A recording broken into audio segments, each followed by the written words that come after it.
안녕하세요. 성 토마스 아퀴나스와 함께 걷는 길, 저는 이세라 지니아가답니다. 길동무이신 시청자 여러분들은 가톨릭교회의 큰 스승이신 토마스 아퀴나스 성인의 삶과 사상, 그리고 영성을 따라서 13회의 여정을 함께 걸으셨습니다.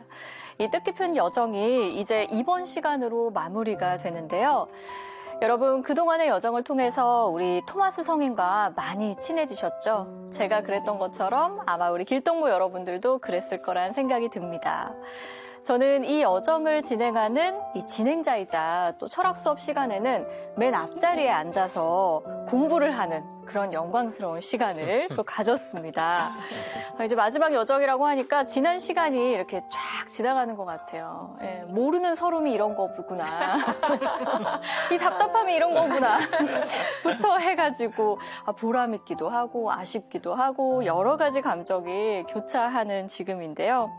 오늘의 이 마지막 여정은요. 그간의 여정들을 쭉 돌아보고 토마스 아퀴나스 성인의 삶에서 인상 깊었던 순간들, 그리고 다시 한번 되새겨보고 싶은 성인의 가르침을 함께 나누고자 합니다.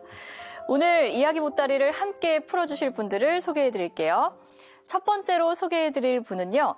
찬란했던 이 중세 문화와 스콜라 철학을 저희의 눈높이로 전하시려고 남다른 노력을 하신 분이십니다. 이 여정의 리더 박승찬 엘리아 교수님 모셨습니다. 안녕하세요, 교수님. 안녕하세요. 가톨릭대학교 철학과 박승찬입니다. 제가 오랫동안 연구해왔고 존경해왔던 우리 토마스 아퀴나스 성인의 보석 같은 가르침을 나누고자 이 여정을 시작했는데요. 사실 네. 학회에 한번 논문을 발표하기 위해서도 많은 노력을 기울이는데 그것보다도 더 많은 시간과 더 큰 에너지를 여기다 쏟아부은 것 같습니다. 그만큼 이 여정은 저한테도 너무나 소중하고 의미 있고 값진 여정이었습니다. 맞습니다. 아마 제일 하실 말씀이 많지 않을까 싶은데요. 또 저희가 어려운 이 철학 공부, 신학 공부에 지쳐갈 때 아름다운 풍경과 그곳에 담긴 인문학 이야기로 저희에게 달콤한 휴식을 선사해 주셨던 분이십니다. 노성숙 교수님 나와 계십니다. 반갑습니다. 네, 안녕하세요. 제가 선발대로 가서 찍은 사진과 동영상들을 추리고 또 시청자분들께 아주 유익한 정보를 준비하는 이 시간이 쉽지는 않았어요, 물론. 그렇죠. 그렇지만 네. 저한테도 힐링의 시간이었고요. 여행을 할 때는 정말 찾아가고 이동하고 막 이러면서 제대로 주목하지 못했던 것들을 다시 찬찬히 음미해보고 그리고 저희의 순례를 되새기는 것만이 아니라 그것을 이렇게 함께 나눌 수 있다는 것이 얼마나 큰 기쁨인지를 맛볼 수 있는 아주 소중한 시간이어서 너무 행복했습니다. 네. 또 제가 개인적으로 이 노 교수님 나오는 시간만 얼마나 기다렸습니까? 네. 왜 웃으세요, 교수님? 저도 기다렸습니다. 이건 반전인데? 아니, 이분들이. 마지막으로 소개해드릴 분은 이 여정의 또 지도 신부님이시죠. 신앙생활과 교리 등 여러 부분을 조언을 해주셨습니다. 철학자로서 이번 여정에서는 박 교수님과 함께 스콜라학의 진수를 저희에게 전해주셨습니다. 이정 신부님 반갑습니다. 네, 안녕하세요. 인천 가톨릭대학교에서 철학 강의를 하고 있는 이정 신부입니다. 네, 이제 교회의 스승이신 성 토마스의 이제 가르침과 영성을 소개하는 저희 이 여정에 있어서 사실 방송인으로서는 제가 좀 부족한 점이 많았지만 그럼에도 네, 성실히 임했습니다. 그럼요. 네, 네. 감사하고요. 예, 사실 이제 이런 패널이란 또 낯선 역할에다가 이 스튜디오라는 또 이제 또 새로운 환경이었지만 정말 뜻하지 않은 성취감도 이 안에서 많이 느낄 수 있었습니다. 네. 저희가 이제 여러 가지를 많이 느끼셨을 것 같은데 그 긴 소회를 차차 풀어가 보도록 하겠습니다. 이 여정의 보석 같은 부분들을 모아서 오늘 한번 정리를 해보려고 하는데요. 제가 또 주제어를 좀 정해봤어요. 예, 주제어 정하는 거 좋아하거든요. 그동안 진행자인데 주도권을 못 잡았으니까 오늘 이 시간만큼 좀 주도권을 잡아서 첫 번째 주제어는 강의보다 어려운 방송으로 정해봤습니다. 우선 방송인으로 데뷔를 하셨던 우리 이 신부님께서 이 주제로 먼저 말씀을 해주시면 좋을 것 같아요. 네, 저희 첫 번째 순간을 네. 허락해 주셔서 감사합니다. 네. 제가 이 박사 논문을 이제 성 토마스의 이제 사상과 관련된 내용으로 썼는데요. 그래서 사실 이제 성인의 일대기는 이제 물론이고 그분의 철학과 신학에 대해서 나름 소상히 알고 있다고 생각을 해왔었어요. 예, 하지만 이제 막상 그런 것들을 이 컨텐츠라는 틀에 담아서 이 전달하려다 보니 어떤 이 새로움을 넘어서 이 토마스 성인의 모든 것들이 낯설게 보이기도 했었습니다. 네, 그런데 이러한 어떤 새로움과 낯섦들이 저에게는 굉장히 또 좋은 자극이 되어 주었습니다. 이 방송을 준비하고 또 이제 녹화를 하면서 이런 느낀 여러 가지 생각들을 바탕으로 또 토마스 성인을 보다 더 다양한 관점에서 바라볼 수 있게 되었기 때문이죠. 네. 네. 이번에는 그럼 우리 박승찬 교수님께도 이 여정의 소회를 여쭤보도록 하겠습니다. 제가 사실 토마스 아퀴나스의 성인의 삶과 사상을 여러분들과 함께 나누는 콘텐츠를 만들고 싶다는 소망은 아주 오래됐습니다. 하지만 많은 분들에게 토마스 아퀴나스의 사상은 생소하기 때문에 이것을 어떻게 풀어낼지 하는 것이 저한테 오랫동안 남아있었던 화두였고요. 사실은 20년 넘게 중세 철학을 대학에서 가르치면서 제자들한테 다양한 삶 방식으로 성인의 사상을 전했는데 대학 밖에 정말로 다양한 배경을 가지고 계신 우리 시청자 여러분들께 심오한 토마스 아퀴나스의 사상을 어떻게 전할지 항상 걱정이 되었었고 어떠한 수준에서 어디까지 말씀을 드려야 하는지가 생각하고 정리하느라고 오랜 시간이 흐르고 있었죠. 그리고 막상 이 내용이 방송으로 만들어진다고 하더라도 시청자들이 토마스 아퀴나스 성인의 철학과 신학 얘기만 들으면서 계속 집중할 수 있을지도 걱정이 너무나 앞섰습니다. 그러던 중에 한 출판사에서 이 토마스 아퀴나스의 생애와 관련된 이러한 장소들을 여행을 하면서 했던 것들을 책으로 써달라고 그랬을 때 제가 연구년을 맞아서 이 모든 것들을 책으로 기록하고 사진을 찍고 동영상으로 찍어가면서 모든 준비를 마쳤고요. 조금 자신이 생겨서 네. 여러분들께 한번 이것을 구체적으로 전달해 드리겠다라는 의미에서 이러한 콘텐츠로 한번 제작해보자라고 제안을 드린 바가 있었습니다. 네. 그러니까 이 박승찬 교수의 중세 여행, 성 토마스 아퀴나스와 함께 걷는 길이 실제로는 굉장히 오랫동안 기획이 됐었던 그런 콘텐츠군요. 네. 이 콘텐츠로 구체화되는 과정에서 또 박 교수님께서 1인 강좌가 아니라 보다 열린 형식의 포맷으로 좀 진행을 해보자라고 제작진에게 주문을 하셨다고 해요. 그 제안이 받아들여져서 또 제가 이 자리에 있는 그런 기쁨을 또 누리게 되지 않았겠습니까?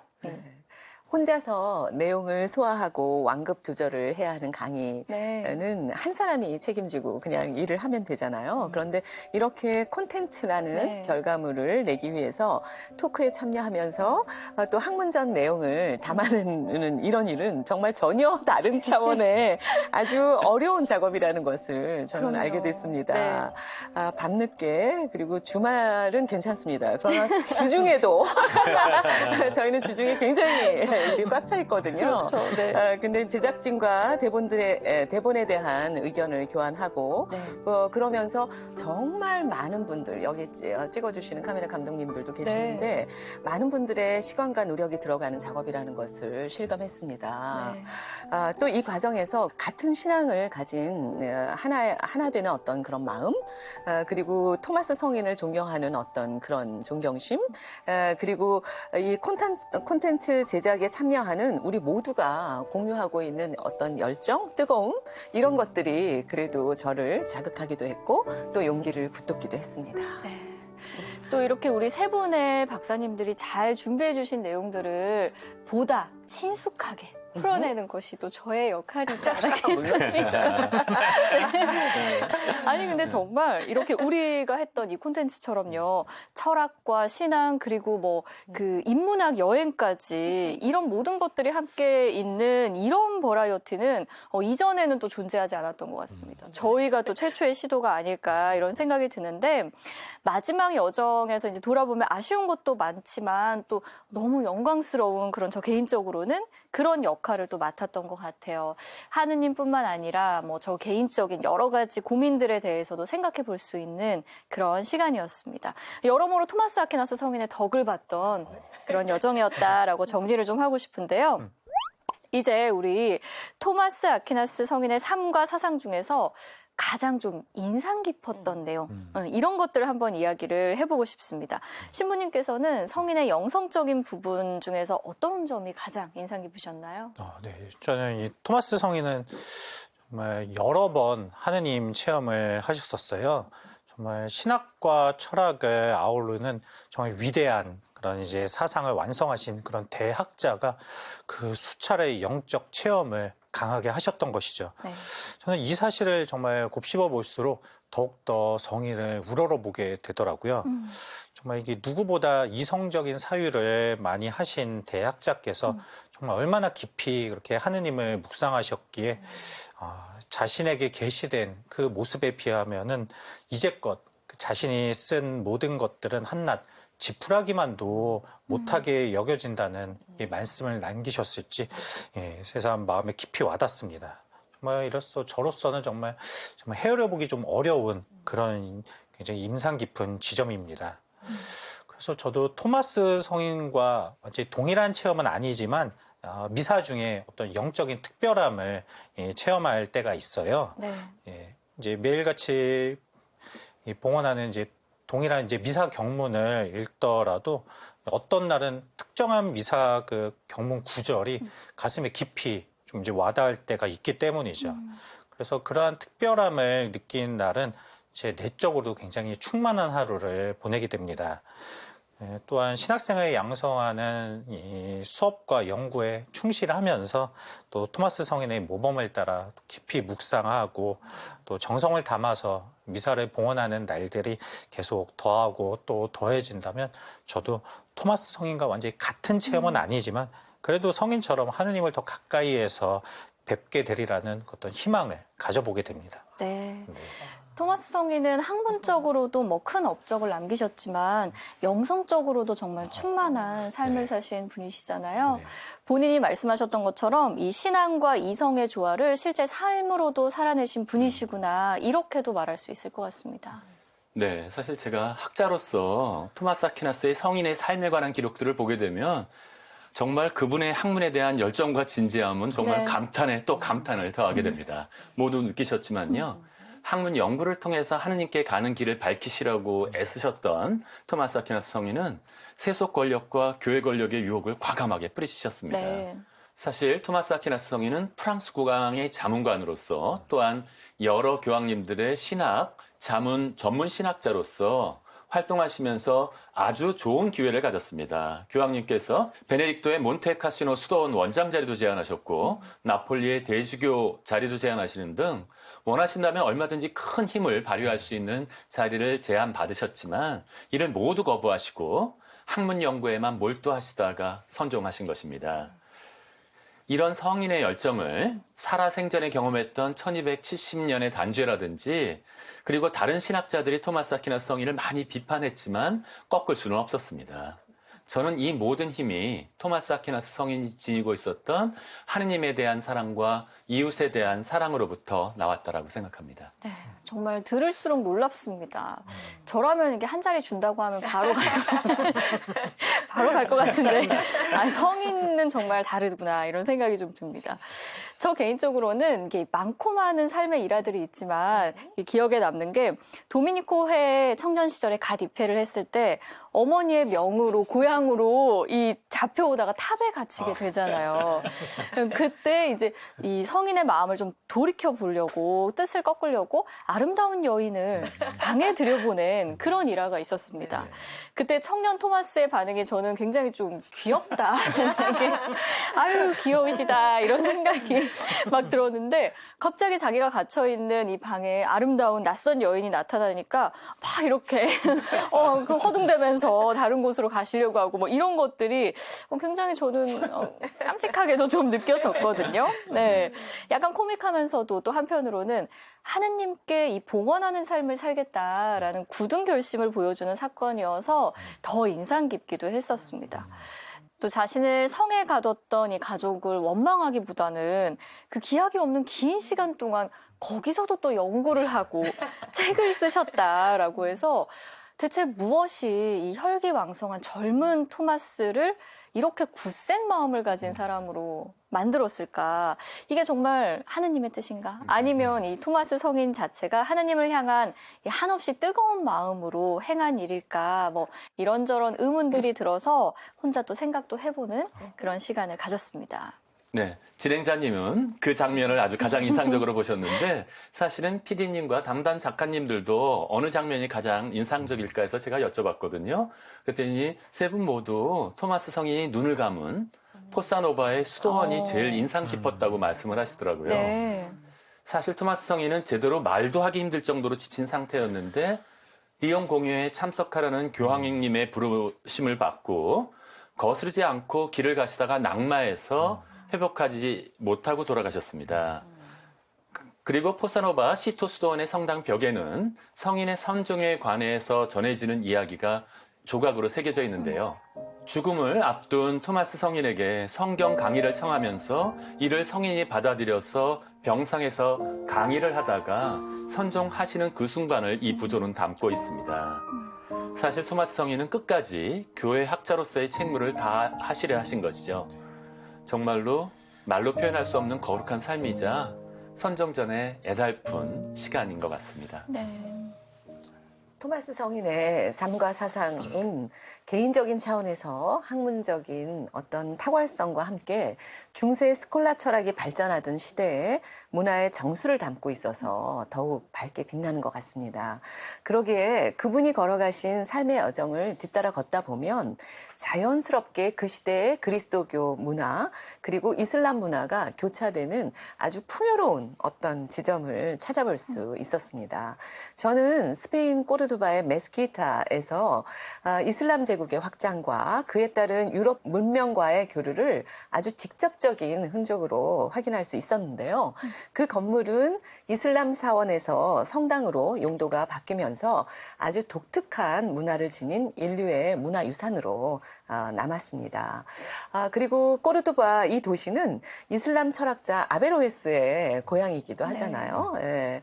고대 그리스 철학자 아리스토텔레스 사상의 아주 획기적인 발전을 이끌어갔던 아베로헤스가 활동했던 그 시대 상황을 그곳에 가서 굉장히 구체적으로 그려볼 수 있었습니다. 네. 고대 그리스 문화를 보존하고 발전시켰던 이슬람 문명, 그 중에서도 아리스토텔레스 사상을 신학에 받아들이는 문제로 유럽의 학문 체계는 완전히 아리스토텔레스 강의 금지령 그리고 1270년과 1277년에 단죄 등 아주 격렬한 논쟁과 갈등을 경험하기도 했었죠. 뜨거운 감자였던 네. 아리스토텔레스 사상을 연구하고 수용하는 과정 중에 토마스 아퀴나스 성인과 그의 스승 알베르투스 마그누스는 그리스도교 신학을 아주 새로운 단계로 도약시키고 발전시키셨습니다. 저도 서양 철학사를 공부하기도 했고 네. 또 여러 군데서 가르치기도 했지만 이렇게 역사의 발자취가 남아있는 곳에 직접 발을 딛고 그다음에 순례지 곳곳에 모든 것을 눈에 넣고 그곳의 정보를 직접 접하면서 제 지식이 굉장히 입체적으로 변화되고 아주 생생한 그런 체험을 했고 네. 그것을 전달해드리고 싶었습니다. 네. 충분히 전달이 된 것 같습니다.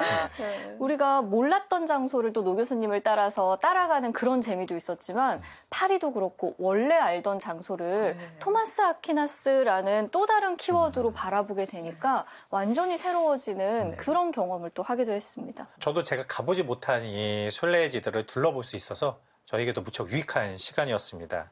또 제가 교단에 서기 위하여 공부하고 연구한 그 토마스 성인의 그 사상의 배경들을 문화사와 또 건축사 등의 네. 지식으로 더 채울 수 있어서 더 좋았고요.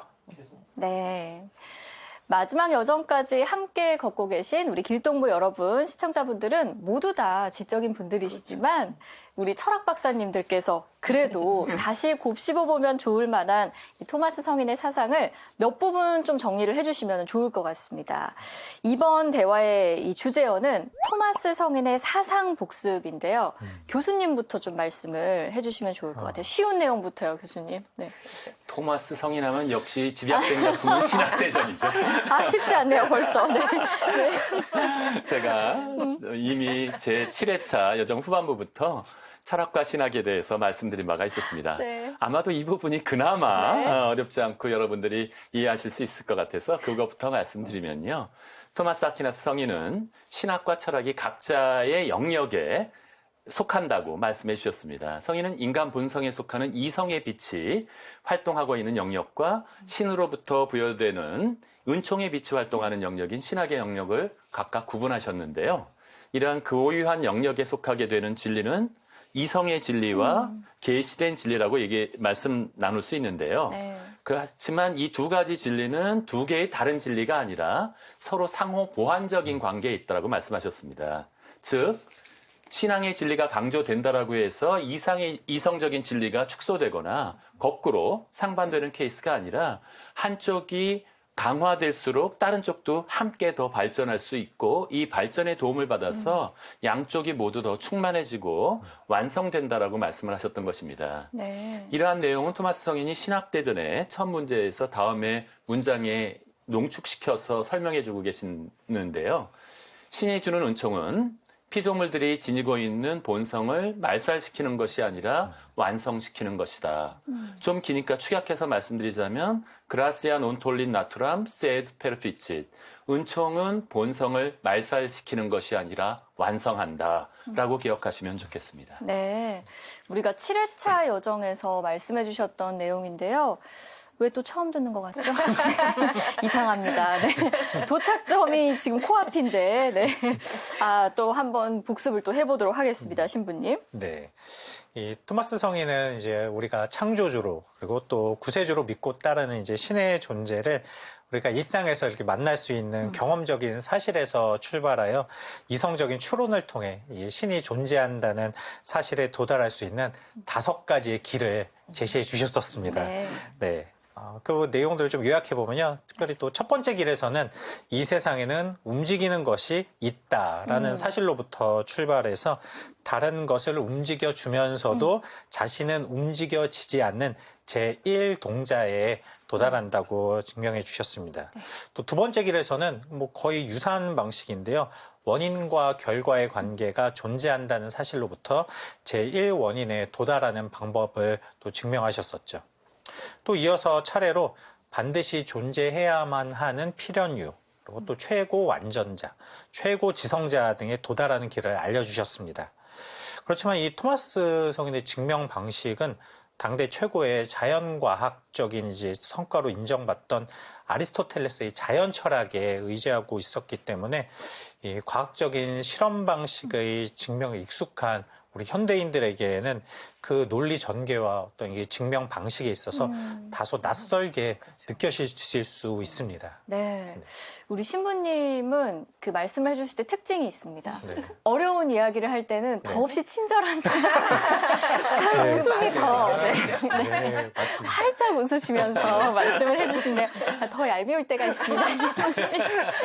이 5가지 길. 처음 배웠을 때도 정말 좀 어렵구나 이런 생각을 하기는 했었는데요.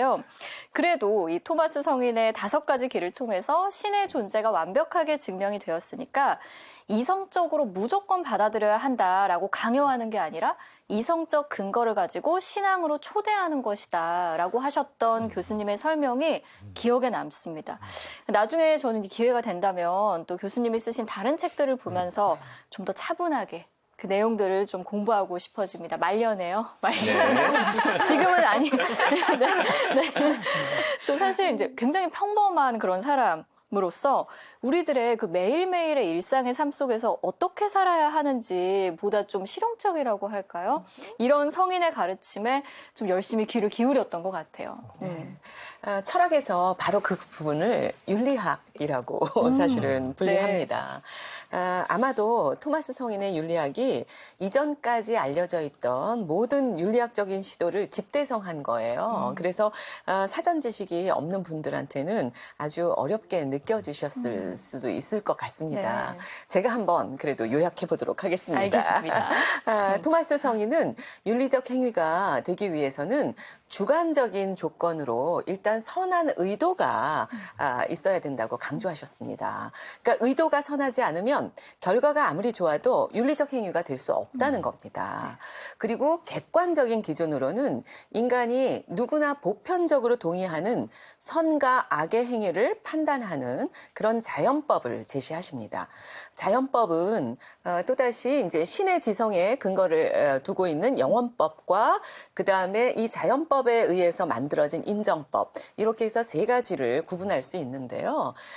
우리 마음 안에 있는 주관적인 기준하고 그 다음에 이렇게 객관적인 기준이 만나서 어떤 행위가 선한지 판단 내리는 어떤 법정이 하나 있는데요. 바로 그것을 양심이라고 부릅니다. 네. 콘시엔시아라고 하는데요. 그래서 토마스 성인은 이렇게 양심이 작용하는 가운데 이를 통해서 개인의 의지가 객관적인 자연법과 조화를 이룰 때 인간은 윤리적으로 선한 행위를 할 수 있다라고 말씀하셨습니다. 그리고 올바른 행위를 우리가 항상 할 수가 없잖아요. 그렇죠. 그러니까 그렇게 하기 위해서는 습성을 들여야 되는데 네. 이렇게 습성을 들여놓으면 이 선한 행위를 하기가 훨씬 쉬워지는데 바로 그렇게 습성을 들이는 것을 덕이라고 말씀드릴 수 있겠습니다. 덕. 네. 그것은 사실은 토마스 성인 이전에 플라톤이 이미 절제, 용기, 지혜, 정의 이렇게 해서 사추덕이라고 해서 네 가지 기본이 되는 이 덕이 철학사적으로 내려오고 있었는데요. 그것에다가 아리스토텔레스의 중용이라는 것까지 강조하셨고 또 토마스 성인은 철학자이기만 한 것이 아니라 신학자이시기도 하잖아요. 그래서 우리가 신학적인 덕이라고 받아들이는 신망에 믿음, 소망, 사랑이 더해져야 된다라고 하셨습니다. 그리고 토마스 성인은 더 나아가서 이런 모든 윤리학적인 노력이 이제 완성되기 위해서는 인간의 몸을 가지고 우리에게 오셔서 신으로 나아가는 길 자체가 되어주셨던 예수 그리스도에 대한 지식과 사랑이 정말로 필요하다. 이렇게까지 완벽하게 종합을 해주셨습니다. 네. 저는 이 법 얘기가 나오는 부분에서요. 그 악법도 법이다. 우리 이런 말을 너무 많이 들어왔잖아요. 근데 이게 토마스 성인이 악법은 법도 아니다. 라고 강하게 비판을 하셨던 게 굉장히 속이 시원했습니다. 어떻게 보면 이거는 독재자들이 법이란 이름으로 사람들을 통치하고 억압하려고 만든 그런 말이기도 하잖아요. 이 과정에서 뭐 개인이나 사회의 윤리를 또 생각해 볼 수 있어서 뜻깊은 그런 시간이었습니다. 한편으로는 제일 이해가 좀 어려웠던 부분은요. 우리는 신을 이성적으로 인식할 수 있는가? 이런 부분이었던 것 같아요. 유비이론. 정말 알레르기가 이제 생겨가지고는 정말 알쏭달쏭 너무 어려웠거든요. 네, 사실 이 주제들은 우리가 매번 의식하면서 살아가진 못하는 아주 어려운 주제 중에 하나인 건 그렇죠. 사실입니다. 하지만 우리가 신앙생활의 토대를 이루고 있는 질문이기 때문에 어렵지만 말씀드렸던 것이고요. 만일에 이게 너무 어렵게 느껴지신다면 이 주제가 왜 중요한지만 이해하더라도 충분할 것 같습니다. 네. 사실 우리는 성경 안에서 하나님에 대한 많은 지식을 얻지만 인간의 언어로 기록된 그 성경을 어떻게 이해하는 것이 중요한가를 질문해 볼 필요가 있는 것입니다. 하나님 인식의 가장 중요한 출발점은 창조의 결과인 피조물이 지닌 완전성을 발견하는 것이에요. 인간들 안에서 많은 자연 안에서 그 완전성을 발견한다면 이렇게 훌륭한 결과를 만들어낸 하느님을 찬양하는 이러한 방식이 원인의 길이라고 하는 것이고요. 그런데 이러한 피조물들을 보고 감탄할 때도 어떠한 피조물도 절대자이신 창조주님을 완벽하게 재현해낼 수는 없습니다. 네. 그렇기 때문에 모든 피조물들은 불완전성을 가지고 있기 때문에 이러한 불완전성을 이 인간의 언어 안에 들어있기 때문에 하느님한테 사용할 때는 이것을 제거해내야 됩니다. 이것을 제거의 길 또는 부정의 길이라고 부르고요. 네. 이러한 부정의 길을, 나쁜 것들을 다 털어내다 보면 하느님에 대한 의식이 점점 명확해지는데요. 그러면서도 중요한 것은 피조물들 안에서 발견되는 완전성이라고 하는 것이 하느님 안에서는 훨씬 더 탁월한 방식으로 제가 슈퍼맨처럼 네. 슈퍼선, 슈퍼진리 이렇게 말씀드린 것처럼 탁월성의 길 또는 탁월의 길을 통해서 하느님께 나가야 된다는 것이었죠. 이렇게 모든 노력을 기울이시면서도 신학자 토마스 아퀴나스는 인간 인식의 한계를 아주 항상 염두에 두고 계셨어요. 그래서 다음과 같이 말씀하셨는데요. 자신이 신을 인식하지 못한다는 사실을 아는 것이야말로 신에 대한 인간 인식의 극한이다 라고 말씀해 주셨습니다. 네.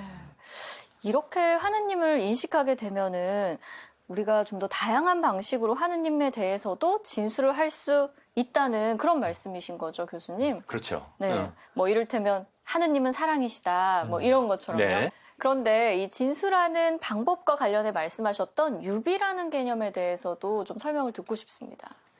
네, 유비라는 개념은 토마스 아퀴나스 성인이 왜 발전시켜 나갔냐 하면 성경에 나오는 굉장히 다양한 표현들이 있는데 그 안에 사용된 인간의 모든 언어가 놀라운 하느님을 체험한 것을 표현하는 데는 모두 불완전하기 때문입니다. 네.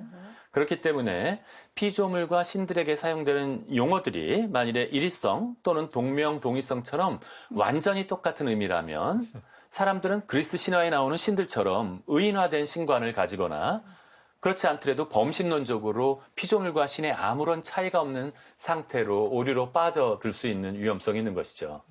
그렇다고 신과 피조물 사이의 차이를 너무 강조하느라고 그 모든 용어들이 다이성 또는 동명이의성처럼 완전히 다른 의미를 가지게 된다면 더 큰 어려움이 생기랍니다.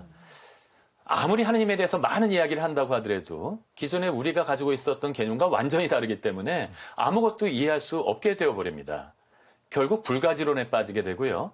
아무것도 알지 못하는 신에 대해서 우리가 믿거나 사랑하거나 그런 일은 일어날 수 없다는 거 하는 것이죠. 그렇게 된다면 결국에는 다이성이라면 이건 무신론이 팽배할 수밖에 없는 그런 여건들이 생겨나게 되는 것이고요. 이 두 가지의 어려움을 피하기 위해서 찾아낸 방법이 바로 유비였습니다.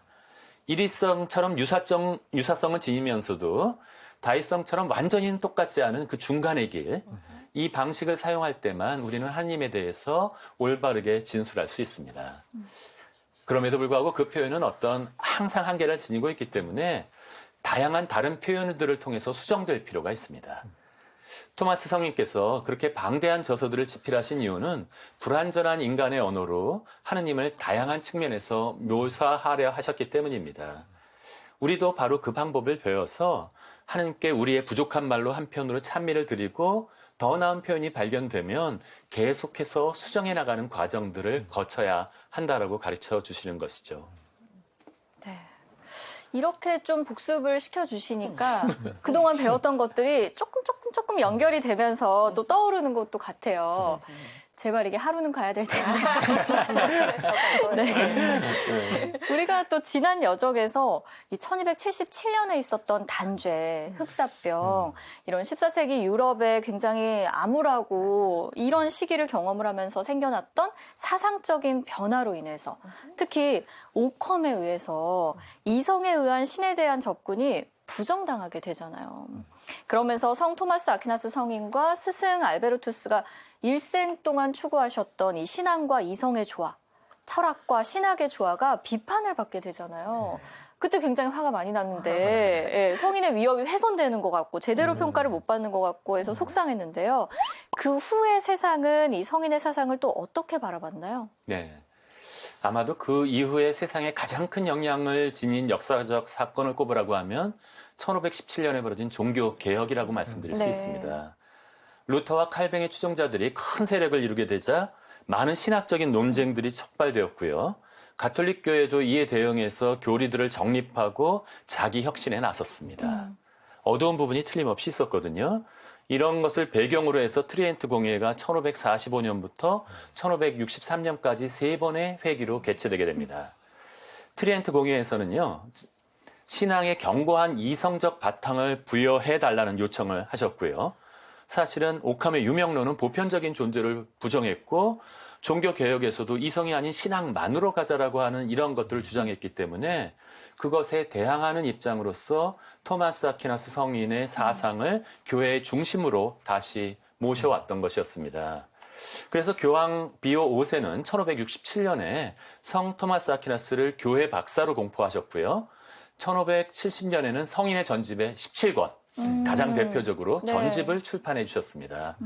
이제부터는 토마스 성인의 신학대전이야말로 신학교의 교과서로 사용되었고요. 기존의 페트루스 롬바르두스의 명제집이 주로 사용되었는데 그 이후부터는 토마스 아퀴나스의 신학대전이야말로 모든 신학교에서 사용되는 교과서가 되었던 것입니다. 그러니까 이 종교개혁의 세력이 커지니까 교회가 이 개신교 신학자들과의 논쟁에서 보다 효과적으로 대응을 하기 위해서 토마스 성인의 사상의 정치함에 눈을 돌렸다라고 볼 수 있는 거네요. 네, 그렇습니다. 사실 14세기에서 15세기까지 중세의 가을이라는 시기에는 둔스 스코투스, 그리고 이번에 말씀 못 드렸지만 마이스터 에카르트 등의 독일 신비주의, 윌리엄 오컴 등의 사상이 다양하게 등장했습니다. 다시 토마스 성인이 중심이 되었던 16세기와 17세기는 중세가 이제 막 끝나고 근대가 시작되었던 시기였습니다. 이때부터 자연과학은 아주 큰 진전을 이루었는데요. 요즘에 아이돌도 케플러라는 사람이 있는데 이 케플러가 아주 중요한 수학적인 계산을 통해서 태양계 행성들의 궤도를 찾아낸 인물입니다. 또한 모두 아실 것 같은데 아이작 뉴턴이라고 하는 사람은 중력의 법칙 등의 자연과학에서 물리학을 새롭게 정립하는 법칙들을 발견해냈고요. 이제부터는 사람들은 과학의 발전에 열광하게 됩니다. 이렇게 과학이 아주 성공적인 시기로 발전되게 되자 이것은 17, 18세기의 철학자들한테도 강한 영향을 미쳤는데요. 네. 그렇기 때문에 이제는 교회와 국가의 전통적인 권위로부터 독립해서 자신들이 인간 해방의 진리를 인간의 힘만으로 찾으려고 하는 계몽주의가 득세하게 되었고 이러한 모든 것들은 사회 전반으로 펼쳐져 나가면서 근대 철학과 함께 발전하게 되었던 것입니다. 근대 철학계의 특징을 한마디로 요약하자면 인간의 이성 또는 경험과 의식에 집중하는 내재적인 원리, 더 이상 외부 사물과 자연의 실제가 중요한 것이 아니라 내재의 원리를 중요시하는 사상들이 나타나기 시작했고요. 과거에는 당연하다고 발견했던 우리들의 경험적인 사실이라든지 이성을 중심으로부터 추론했던 사실조차도 근본적으로 의문을 제기하기 시작했던 것입니다. 이러한 시도 인간의 이성을 토대로 해서 모든 영역, 심지어는 감성과 초월적인 종교의 영역까지를 모두 다 포괄하려는 태도는 헤겔의 백과사전적인 체계 안에서 그 정점에 도달하게 됩니다. 당시 그 교도권의 엄격한 통제를 받던 이 신학 분야는 이 근대성과의 이제 대면을 회피하고 또 이제 개신교와 계몽주의적 부르주아 계층에 맞서서 내부적인 합리화에 집중했습니다. 당시 그 신학자들의 관심사는 자신의 입장과 학설을 다른 신앙을 믿는 이들의 공격으로부터 방어하는 것이었죠. 이와는 별개로 또 근대화의 진전은 삶의 모든 영역에서 신앙보다 이성을 주된 기준으로 만들었고요. 이렇게 문화와 사회에서 이성의 왕국, 곧 철학과 과학의 왕국이 세워지게 되죠. 반면에 이런 이성의 자족성에 대한 반동, 그리고 또 과도한 체계화에 대한 비판 이런 것들이 이제 일어나고요. 그러면서 인간 이성이 진리에 도달할 수 있는 어떤 가능성에 대해서 아주 근본적인 회의도 또 나타나게 됩니다. 네. 이렇게 사회 전반의 이성에 대한 비판 그리고 개체에 대한 관심, 그리고 체계보다 부분에 대한 강조, 그리고 상대주의들이 마구 등장하게 되는데요. 이를 이어받은 현대의 상대주의자들은 제한된 이성 능력을 지닌 인간들이 그 절대적인 어떤 진리를 알 수 없기 때문에 그냥 부분적이고 상대적인 진리 또는 그냥 진리 같은 것 요 정도에 만족하고 살아야 한다고 주장하기까지 합니다. 근데 사실은 철학적으로는 모든 시대에 걸쳐서 현대까지 존경받는 고대 그리스 철학자 소크라테스는 우리가 사실은 우리의 삶의 한계, 무지의 질을 깨닫고 나서 우리 모두가 함께 영원하고 불변하는 어떤 보편 진리를 찾아 나갈 거를 네. 제안하셨거든요. 그래서 제 생각에는 정말 이 전체주의적인 폭력으로 변질될 수 있는 아주 독단적인 절대적인 주장만 하는 그런 극단적인 사상은 피해야 되지만 그렇다고 그걸 피하려다가 또 모든 진리 가능성을 완전히 부정하는 또 다른 극단에 네. 빠지는 그런 회의주의도 경계해야 되지 않을까라는 생각이 듭니다. 네. 그러면 신부님, 이런 현대 사상의 오류들에 대해서 교황님께서 입장을 밝히셨던 그런 문헌들에 대해서도 좀 궁금하거든요. 네. 비오 9세 교황님이 제1차 바티칸 공의회 중 발표하신 교회의 헌장이죠. 데이 필리우스, 즉 하느님의 아들에서는 네. 이 창조주, 삼위일체, 천주강생, 계시, 신앙, 또 신앙과 이성 등의 정통 교리를 제시하시고 또 이러한 교리를 이제 거부하는 유물론, 합리주의, 신앙주의, 회의론, 또 자유주의 신학과 같은 그런 사상들을 오류로 이제 단죄를 합니다. 또 비오 9세 교황의 뒤를 이은 교황 레오 13세는 근대의 사상적 혼란에 맞서서 가톨릭 세계에 활력을 불어넣어줄 사상 체계를 찾고 있었습니다. 네, 레오 13세는 이 이성과 신앙 그리고 또 철학과 신학 사이에 그 어느 격도 격화시키지 않고 조화롭게 종합시키셔서 웅장한 체계를 이룬 이 토마스의 사상 안에서 자신의 요구를 충족시킬 사상을 발견하시죠. 따라서 마침내 1879년 레오 13세 교황은 회칙 영원하신 아버지를 반포하고 성 토마스 사상으로의 복귀를 호소를 하십니다. 이 회칙에서 교황님은 다음과 같은 말씀으로 신앙과 이성의 조화를 강조하셨어요. 하느님께서는 인간의 정신 속에 헛되이 이성의 빛을 밝혀놓으신 것이 아닙니다. 그리고 신앙의 빛은 이성의 가치를 결코 꺼버리거나 시들게 하지 않습니다. 아니 그러기는커녕 이성의 가치를 강화하고 그 힘을 증대시키고 더 고상한 것들에 적합하게 만들어줍니다. 특별히 이 문헌은 성 토마스의 사상을 새로운 각도에서 바라보고 보다 깊이 있는 탐구를 추구하기 위해서 각 대학에서 이 토마스에 대한 연구를 부흥하게 만들었고요.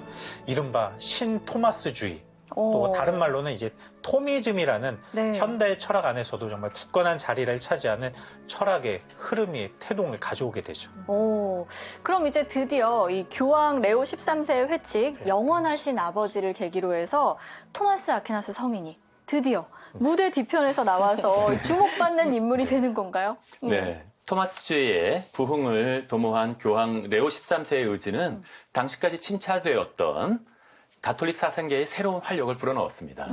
산발적으로 이루어지고 있었던 토마스 연구가 이제 회칙이 나온 이후로 조직적이고 체계적으로 이루어지기 시작했고요. 큰 발전을 이룬 이런 경향은 20세기 초반부터 제2차 바티칸 공의회 때까지 지속적으로 이어지게 됩니다. 물론 제2차 바티칸 공의회는 이러한 교도권의 전통을 계승하면서도 교회의 문을 현대 세계에다가 개방했는데요. 그렇기 때문에 이제는 교회가 현대 세계와 살아가는 관계를 새롭게 맺어야 될 필요성들이 생겨나기 시작했고요.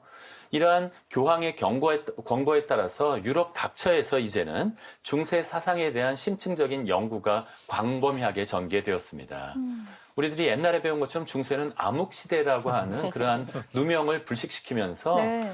정말로 중세가 얼마나 당당하고 풍요로운 시기였는지를 입증하게 되었는데요. 네. 그 결과로 교황 요한 바오로 2세의 회칙 신앙과 이성에서는 더 나아가서 토마스 아퀴나스와 보나벤투라 같은 성인들은 사물과 지성의 일치에서 진리가 등장한다라고 말씀해 주셨거든요. 그렇기 때문에 스콜라 철학자들이 말하는 이러한 객관적인 진리에 도달할 수 있는 인식 가능성을 계속해서 추구해야 한다고 강조하셨던 것입니다.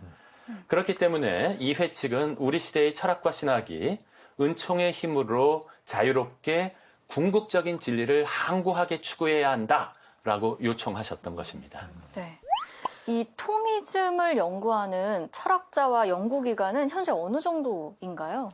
사실은 이 오늘날 전 세계에서 성 토마스 아퀴나스의 사상의 이름으로 교육과 연구하는 기관은 너무 많아서 네. 다시 말씀드리기 힘들 정도로 많고요. 하지만 이번 순례에서 가장 인상적이었던 두 곳 정도만 간단하게 말씀드려보도록 하죠. 안젤리쿰이라고 알려진 로마의 성 토마스 아퀴나스 교황청 대학교가 있습니다. 이곳은 바로 토마스 성인이 신학대전을 집필하셨던 네. 도미니코회 학원으로부터 발전되어 나온 대학교입니다. 신학과, 교회법, 철학, 사회과학을 주로 가르치고 있고요. 여기에서 나온 가장 유명한 학생은 누구냐 하면 교황 요한 바로 2세가 바로 이곳 출신이십니다. 네. 저희가 방문했을 때 우리나라를 비롯해서 전 세계에서 모여든 학생들이 활기찬 모습으로 연구하고 있었고요. 네. 제가 만나게 된 토마스 화이트 총장님을 만나게 됐는데요. 이분은 아주 열정과 뚜렷한 비전을 가지고 네. 이 대학교를 이끌고 계시더라고요. 네. 또한 제가 연구년을 2번이나 보냈던 쾰른의 토마스 연구소는 중세 철학을 전문으로 하는 유럽에서 가장 큰 전문 연구기관입니다. 대단한 실력과 열정을 가진 안드레아스 스페어라는 소장이 이끌고 네. 있고요. 다양한 학회와 세미나를 통해서 세계 각국의 석학들이 이곳에서 모여서 함께 연구하고 토론하고 있었습니다.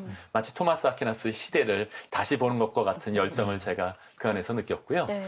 이곳에서는 토마스만 연구하는 것이 아니라 아베로에스를 비롯해서 굉장히 다양한 마이스터 에카르트 등 중세 사상가들을 연구하면서 토대를 마련하고 있었고, 이러한 광범위한 연구가 더 토마스 아퀴나스의 사상을 심도 있게 연구하는 토대를 마련하고 있었습니다. 네.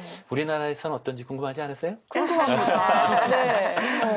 우리나라에서도 사실 그리 오래되지는 않았지만 2003년도 네. 약 20년 전에 한국 중세철학회가 출범한 이래 작게 시작한 학회였지만 이제는 완전히 중견 학회로 발전해서 이전과는 비교할 수 없을 정도로 많은 토마스 연구자들이 함께 활동하고 있습니다. 우리 이정 신부님도 함께 열심히 같이 활동해주고 계시고요. 네. 거기에 더해서 특히 2016년도에 이재용 신부님이 건립한 한국 성 토마스 연구소에서는 많은 연구자가 바로 이 신학대전의 완간을 위해서 함께 노력하고 있습니다.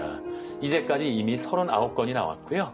마지막 72권이 나오면 완간될 예정입니다. 그것뿐만이 아니라 토마스 사상의 이해를 돕기 위해서 다양한 책자들을 내고 있으니까 네. 우리 시청자 여러분들께서도 관심과 응원 부탁드립니다. 알겠습니다. 정말 이 세계 곳곳에서 토미즘 연구자들이 활발히 또 활동을 하고 계신데, 이런 토미즘 연구자들의 그럼 지향은 대동소이한가요? 사실 이 대학자 토마스를 존경하는 마음들은 거의 비슷하시지만 그래도 그것을 현대에 접목시키는 그 방향에 대해서는 아주 다양한 의견들이 나타났어요. 네. 사실 아리스토텔레스의 사상이 재발견되었을 때 다양한 입장들이 나타났었던 것과 굉장히 유사하죠. 네, 그래서 일부 학자들은 이 근대 사상을 받아들이기보다는 오히려 중세 고전 사상들을 그 자체로 순수하게 탐구하지 않은 어떤 보수주의적인 태도를 취하시기도 네. 합니다. 또 이와는 대조적인 학자들은 근대 철학의 원리를 전폭적으로 수용해서 스콜라 철학의 어떤 낙후성을 극복하자고 또 주장하시기도 하죠. 또 마지막으로 스콜라 철학의 어떤 값진 유산을 오늘에 되살리면서 근대 현대 철학과의 좀 개방되고 창조적인 대화를 통해서 스콜라 철학의 변방성을 극복하고 근현대 철학의 일탈해간 매듭들을 교정함으로써 진정한 철학 발전을 모색하자는 입장도 있습니다. 이렇게 다양한 시도 속에서 성 토마스의 사상은 현대 사회에서도 지속적으로 영향을 미치고 있습니다. 네. 저는 언제나 이 긴 여정, 어려운 여정에서 항상 했던 떠올렸던 질문이 이런 거였거든요. 과연 오늘을 사는 사람들, 우리 평신도들한테 이 토마스 아퀴나스의 사상, 토미즘은 어떤 의미가 있는 걸까요? 네, 오늘날 21세기에도 왜 토마스 아퀴나스를 읽어야 하는 이 중요한 질문은 네. 가톨릭 전통 안에 담겨있는 근본적인 가르침을 깊이 탐구하는 데 도움을 주는 부분도 있지만 이것을 현대적 상황 속에서 재조명함으로써 다양한 현대 사상과 소통하기 위해서 토마스 아퀴나스를 배울 필요가 있습니다. 이를 통해서 우리를 올바른 방향으로 이끌어줄 삶의 궁극적이고 보편적인 의미, 우리는 삶의 의미가 있어야만 하는데 그 의미를 찾아가는 지혜적인 차원을 회복하는 일이 필요하기 때문입니다. 요번 현대사회에서는 너무나 지엽적인 일 아니면 즉발적인 일에만 몰려있기 때문에 진정한 의미에서의 지혜를 회복하기 위해서 토마스 아퀴나스를 연구하는 것이 필요하고요. 토마스 아퀴나스의 성인의 풍성한 사유는 그렇지만 이러한 개인적인 윤리적인 문제만 해결해 주는 것이 아니라 안락사라든지 낙태, 유전자 조작 등의 여러 가지 생명윤리 및 사회 문제와 관련된 것들을 하나님께서 우리에게 주신 이성과 또한 은총으로 우리들한테 주어진 신앙과 조화시켜가면서 그리스도인들이 이것을 제대로 판단할 수 있도록 도와주는 데는 토마스 아퀴나스와 같은 훌륭한 멘토가 필요하다라고 하는 것입니다. 이렇게 굉장히 다양하게 이러한 문제들을 해결할 수 있는 자양분을 제공해 주고 계시고요. 더더군다나 때로는 우리 신의 존재라든지 요즘에 무신론자들도 굉장히 많기 때문에요. 삶의 의미가 어디에 있는지 암울한 허무주의들이 득세하고 있을 때 이러한 것들이라든지 아니면 현대과학도 때로는 과학주의가 되어서 이걸 절대화하면서 성경의 가르침과 충돌을 일으킬 때가 있습니다. 더더군다나 토마스 아퀴나스 성인은 이성이나 신앙 한쪽으로 치우치는 경향은 계속해서 나타났지만 그걸 경계하시면서도 다른 한편은 자신과 다른 입장, 다른 주장을 펼치고 다른 학문에 대해서도 항상 열린 마음을 가지고 계셨습니다. 그러면서 타인의 주장을 열심히 들으면서 그들한테 맞는 것이 있다면 언제든지 받아들이셨고요. 또한 하지만 그들에게 단점이 있을 때는 그것을 수정해 주시는 태도를 계속해서 취하셨거든요. 그렇기 때문에 토마스 아퀴나스의 이론만을 따르는 것이 아니라 그러한 마음가짐과 자세를 우리가 따를 수 있다면 우리 사회와 우리 모두 그리스도인이 변화될 수 있을 것이다 라고 생각합니다. 네, 결국은 이 토마스 아퀴나스 성인을 깊게 연구하고 공부하고 할수록 우리가 삶에 지금 가지고 있는 의문들에 대한 답을 좀 찾을 수 있을 것 같습니다. 왜 이 토마스 성인의 사상을 사람들이 영혼의 철학이라고 부르는지 교수님의 말씀을 들으니까 그 이유를 알 것도 같습니다. 14회의 이 여정 동안 이 토마스 성인의 가르침을 힘들게 쫓아온 저희들도 뭐 쉽지는 않았지만 앞에서 또 이끄시느라고 박 교수님은 더 애를 쓰셨을 것 같아요. 이제 좀 어깨에 무거운 짐을 내려놓으시고 교수님 소회를 한번 또 말씀해 주시죠. 정말로 제가 발버둥 치면서 전달을 했지만 당연히 어려우셨을 것 네. 같습니다. 그 이유 중에 하나는 어떠한 전제들을 여러분들이 다 공부하신 상태에 들어오신 것이 아니기 때문에 정말 이 순간까지 쫓아와 주시고 14회나 동행해 주신 우리 같이 계신 분들 뿐만이 아니라 시청자 모든 분들께 진심으로 감사드리고요. 이 토마스 아퀴나스 성인에 대해서 한 가지 아쉬움이 남는 것은 토마스 아퀴나스 성인은 이렇게 이론적인 부분만 말씀하신 부분이 아닙니다. 다른 한편으로는 그 신학대전 2부의 30권에 해당하는 분량으로 우리들이 일상생활에서 살아가는 여러 가지 어려움, 고통, 분노 이런 것들을 극복하는 방법도 다 알려주셨기 때문에 그런 방법은 14편에 전혀 포함시키지 못한 것이 너무 아쉬움으로 남고요. 네. 언제 기회가 되셔서 기회를 만들어 주신다면 토마스와 함께 진정한 행복을 찾아가는 네. 방법은 별도로 말씀을 드려보도록 하겠습니다. 정말 이 프로그램은 저에게도 뜻깊은 프로그램으로 기억에 남을 것 같아요. 정말 들었다 놨다 하는 그런 콘텐츠였던 것 같습니다.